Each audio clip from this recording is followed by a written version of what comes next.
All right, good morning. Sorry it was a little late today. So we're just going to go over two sections of the notes really quickly, and then there's a little 10-question quiz right here. Friday, you'll have a vocab quiz. Make sure you get your vocab turned in by then, and that's your last um, work assignment I'm going to give you. Like, you're not going to have to turn in any more quizzes or anything after this week. Give you all the next 2 weeks to catch up in case you're missing stuff. So that way your final grade can be as high as you want it to be. Just make sure you get those stuff turned in and your missing work turned in. But yeah, this is a 10-question quiz right here.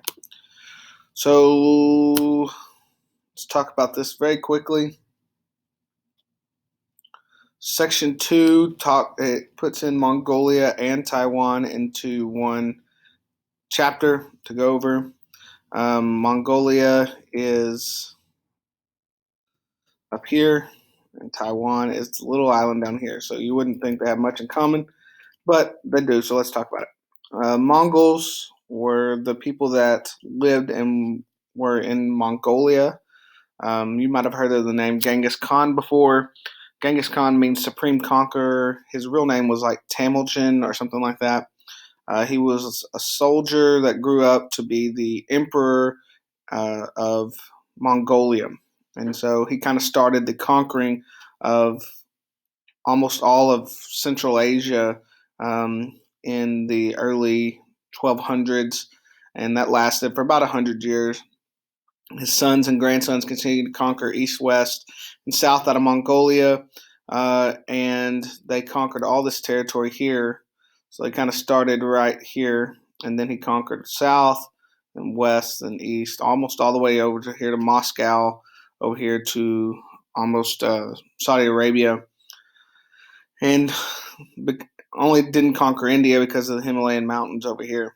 And so he conquered a lot of territory very quickly. And the way they did that is they'd go in, they basically kill the leader and lead, like take all the men and either enslave them or kill them, and do that, enslave the women and children, and basically say you're going to be a part of us or we're going to kill you too. And so the people said that basically when the Mongols came in, it was like hot lava. Was historical account is that you can't stop it. They were going to come in and take everything and burn everything. So they did. They conquered very quickly and conquered a lot of territory, but they lost it within about the next 150 years. They lost all this territory just quickly because people didn't have any devotion back towards them. They just they were being conquered, and once they spread themselves out too thin, then the people started fighting back, and the Mongolia kind of disappeared and was conquered back by China. They're one of the few people that are they have conquered and been in charge of China before, Mongols, and they've also China has been a part of them or conquered them, and they have been part of China for a while, and so uh, they were a part of China for about 300 and 400 years, from the 1700s up to almost the early 1900s. They were conquered and they were part of China. But when, like, Marco Polo came to visit China, the leader of China at the time was this guy. Not this guy, but his family, Genghis Khan's family. And so they've conquered China. They've also been conquered by China. Mongolia became a republic, got their independence in 1924. Then they were annexed into the Soviet Union and were communists for a long time until the 80s. Whenever the Soviet Union ended, they became just an independent country of Mongolia. Taiwan has been settled by a lot of different groups. A lot of times they were just people that moved from China down into Taiwan, and you've had a lot of people fleeing persecution or fleeing different things, or just coming down here for more land. So you had a lot of Chinese people. So Taiwan's heavily influenced by China. In fact, China doesn't even claim Taiwan. Even today, they don't see Taiwan as their own country. They see it as still part of China. Taiwan sees, and the rest of the world sees Taiwan as its own republic, its own country, but China has never considered that and considers it just a province of China still today. So their economies are very different. Mongolia is still kind of a old school economy. It has herding and livestock, and they have all these grasslands, and so they live in the yurts and they follow their uh, livestock around, the grazing livestock. And you might have heard of like Mongolian beef. That's uh, where you get that from, is the herds and the livestock's there. So it's kind of a agricultural based herding, farming lifestyle.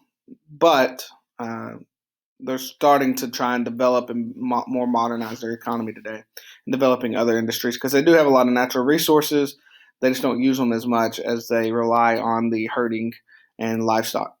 Um, Taiwan, on the other hand, is the opposite of that. They're a very successful economy. They're called economic tiger. There's a couple of these countries around this region that are called economic tigers. What that means is they have very rapid growth because they have high technology, cheap labor, and they'll undersell and sell for cheaper. If you'll just come and let them make it, they'll sell it for cheap, or they'll sell it to you for cheaper. And so they have very aggressive on their exports. So a lot of things you have probably in your house today would have this sign that says "Made in Taiwan" or this sticker on it that says "Made in Taiwan," because a lot of things are, and so that's helped them rapidly grow. So there's a lot of large cities there, very rapid growth, and that's called an economic tiger. They have very successful economies, manufacturing industries. And they're very modernized. Mongolia has that kind of extreme climate. It gets really cold because it's right next to Russia, and there's nothing really blocking it. And so you have nomadic people live in their yurts. I talked about that, raising sheep and cattle and goats. Taiwan, on the other hand, it's very westernized. It looks very westernized. Like, I think they've won the Little League World Series in baseball a couple times. Taiwan's always in that final world bracket because they've opened themselves up to Western influences, and baseball is a good part of that. And then both cultures are very heavily influenced by China because China is the big main central figure that's been there a long time. And so Mongols and Taiwan has a lot of uh, Chinese culture is very prevalent there. People of Taiwan combine a number of religious and ethnical beliefs with their Chinese culture, but most of them is just a blend of Buddhism. Um, so they just take after China, and that a lot of them are Buddhist. And then section 3 is the Koreas, North and South Korea. At one time, you had these three parts of Korea Peninsula were separated in these um, things called the Three Kingdoms. Before that, they were either part of Japan, which is right here, or they were part of China, which is right here. So they kind of, because of their location, they've always been very influenced and been invaded by China and Japan. But the first people who lived there were just Chinese immigrants that came right through here or sailed right through here. But around the 300 AD, you had this thing called the Three Kingdoms that popped up, and you had I'm not going to pronounce these right, but Kaguryo, Pachki, and the Sia, um, which are these three kingdoms here that were ruled um, apart or they were all three different ruled and kind of fought against each other. But eventually, this one conquered all three of them. And from about the 600s to the 1300s, they were ruled by one kingdom. They were united Korea here. In 1392, you had this dynasty of families came in. This Yi dynasty lasted all the way up until the 1900s. So they had this dynasty from the 1400s all the way up until the 1900s, and then Japan conquered them.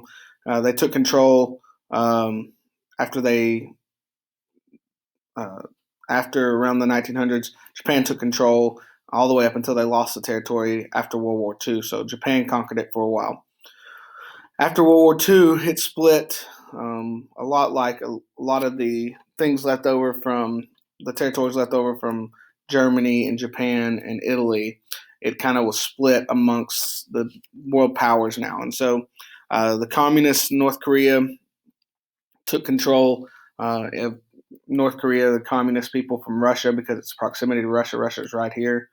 And the people of South Korea wanted more democratic, and so they were split into democratic. So they fought a war over that called the Korean War, and basically the Soviet Union backed them, and China backed them, and helped them drive out almost at the beginning of it, almost all the way out. The Democratic people got almost drove all the way out, and they took control of almost everything.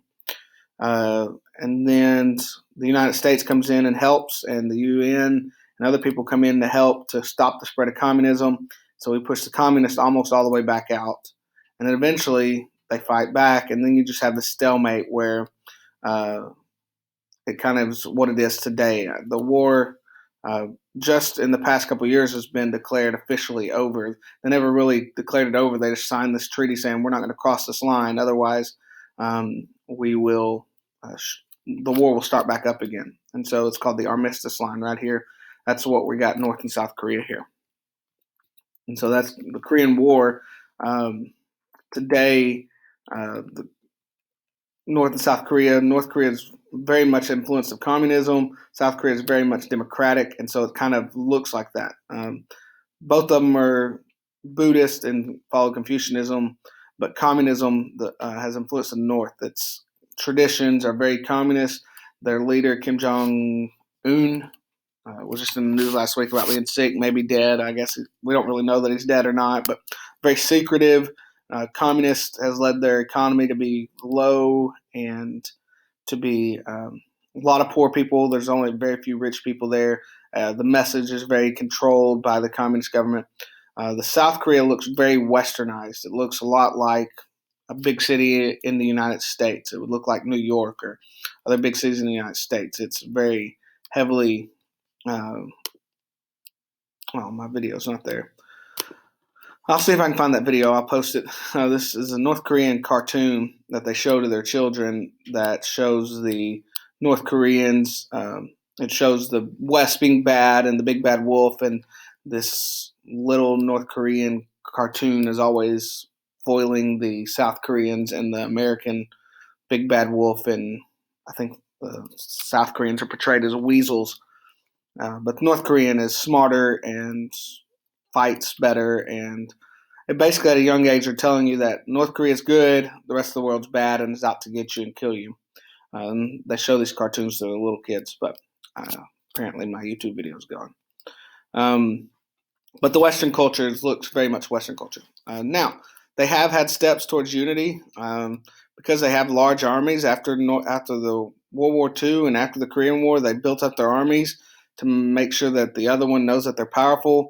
And North Korea threatened war a lot of times, and they've guarded that border. You might have seen videos of people trying to escape North Korea, and they get shot there. If they get across that border, South Korea will help them out, but it's very dangerous to cross that border. And so there have been talks to end the war. In fact, around this time last year, there was talks of North and South Korea unifying and being just Korea, but as of now, they're not. Haven't done anything yet. And so that's Kim Jong Il. That's his daddy right there. And they've always come in and shaking hands and say, we're going to work together, but nothing happens. And then a couple years later, they'll come back. We'll work together and nothing happens. And this was just a couple years ago, 2018. Yeah, look at us. We're working together, but nothing really happens. So this was the summit meeting they had a couple years ago where they go across and talk to each other. And then the last spot here is human resources and economics there. If both of them would unite into just one united Korea, North Korea has so much natural resources. South Korea has a lot of industries. They could become a real world power, but they don't want to unify because North Korea is communist and wants to make South Korea communist, but South Korea doesn't want to be communist because they say capitalism is working for them. So you can see a lot of people live on the coast. Here, a lot of people live on the coast. The biggest city in North Korea is Pyongyang. That's where the capital is. That's where a lot of the people live. Outside of that, it's very rural, not a lot of electricity, not a lot of good things outside of that. But this area is where most of the people live. Rest of it's more fishing and tiny villages on the coast. The biggest city in South Korea is Seoul, 10 million people, lots of people, very westernized city. And so that's where South Korea gets a lot of its people, a lot of 10 million people, a lot of its money and industry and economics come from that city. All right, that's it. So make sure you do this quiz, and after that quiz, you are done for the day. Study your for your vocab quiz.